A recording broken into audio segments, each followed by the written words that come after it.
Post తర్వాత ఇలా seize చేయడం స్టార్ట్ చేస్తుంది. సో ప్రతి పోర్ట్ అలా చేయగలిగితే ఐఎమ్ షూర్ ఏదో ఒక రోజు మనం పీడిఎస్ ప్రైస్ ఈ illegal export ఆపగలుగుతాం.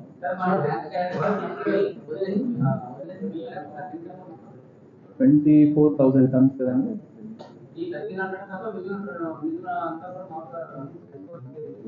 It's open for sale. నాకు దీంట్లో కూడా బ్యాంక్ అంటే ఉందా లేదా నాకు రోజు డౌట్ ఉంది. నేను ఆ రోజు ఎక్స్ప్రెస్ చేశాను, జస్ట్ నేను చెక్ చేసుకోవాలని. I take some time and then come back. మళ్ళీ చెప్తాను మీకు దాంట్లో ఎంత బ్యాంక్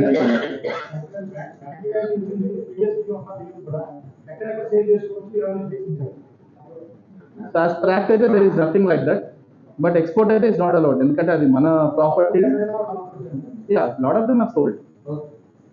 రైట్ అండి. దెన్ అక్కడి నుంచి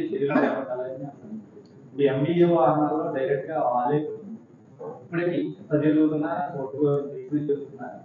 ఎంబీఓ వాహనాలు తక్కువ రేట్ గా కొనే పరిస్థితి సివిల్ సప్లై సంబంధించి ఎటువంటి శానిటరీ ఫోన్ చేస్తే కనీసం వాళ్ళు రెస్పాండ్ అవ్వలేదు. ఈ టైంలో ఏంటి అర్ధరాత్రి అపరాత్రి లేదని ఎంఎస్ఓ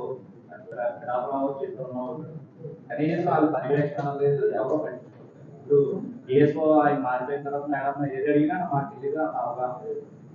ఏదైతే పీడిఎస్ రైట్స్ గురించి ఒక విభాగం ప్రత్యేకించి పనిచేస్తుంది అదే నిద్రపోతా ఉన్న పరిస్థితి ఈ సమయంలో పీడిఎస్ పట్ల మీరు ఏ విధంగా చర్యలు తీసుకున్నా ఎంత మాత్రం ఉపయోగపడతాయి? ఇప్పుడు పోర్ట్ వైపు నుంచి మనం అటెంప్ట్ చేసింది ఈ మొత్తం ప్రాబ్లమ్ సగం సొల్యూషన్ కూడా కాదు, మీకు ఒక 1/4 ఆఫ్ ద సొల్యూషన్ అంతే. మేజర్ యాక్షన్ టేకెన్ మీరు అన్నట్టు ఫీల్డ్ మీద చేయాలి. ఎండి వాహనాలు కావచ్చు, మధ్యలో కొంతమంది ట్రాన్స్పోర్ట్ చేసే దళాలు ఉన్నారు, రకరకాల స్టెప్స్ ఉన్నాయి. అది మన కలెక్టర్స్ కాన్ఫరెన్స్ లో కూడా దాని గురించి వుడ్ హావ్ సీన్ కదండి. సో స్పెసిఫిక్ గా సీఎం గారి వైపు నుంచి డిప్యూటీ సీఎం గారి వైపు నుంచి దాని ఒక యాక్షన్ ప్లాన్ ఒకటి తయారు చేసుకుని we are also waiting for that. అది వచ్చిన తర్వాత అసలు ఎండి వాహనాలు దీన్ని ఎలా అరికట్టాలి, తర్వాత ఇన్ఫాక్ట్ అసలు అక్కడ నుంచి మధ్యలో వచ్చే ట్రేడర్స్ ఎలా గుర్తించాలి అనే దాని గురించి ఒక స్టేట్ వైడ్ ఒక పాలసీ డెసిషన్ తీసుకొస్తుంది. మన దగ్గర ఒకటే కాదు, it is across the state. మీకు తెలుసు, నేను ముందు జిల్లాలో పనిచేసిన చోట కూడా ఉండింది ఇష్యూ ఇది. బట్ మన దగ్గర కాకినాడ నుంచి అన్ని ఒకసారి వస్తున్నాయి కాబట్టి మనం కాకినాడ మీద అటాక్ చేయగలిగాం. బట్ ఇంకా there is a lot of activity that needs to be done. You will see the action in due course.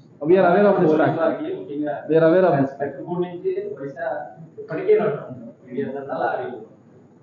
ఎక్కడున్న టోల్ గేట్లు కానీ చెక్ పోస్ట్ కానీ లేకపోతే డైరెక్ట్ గా అక్కడి నుంచి భారీ స్థాయిలో కోర్టుతో పని లేదు.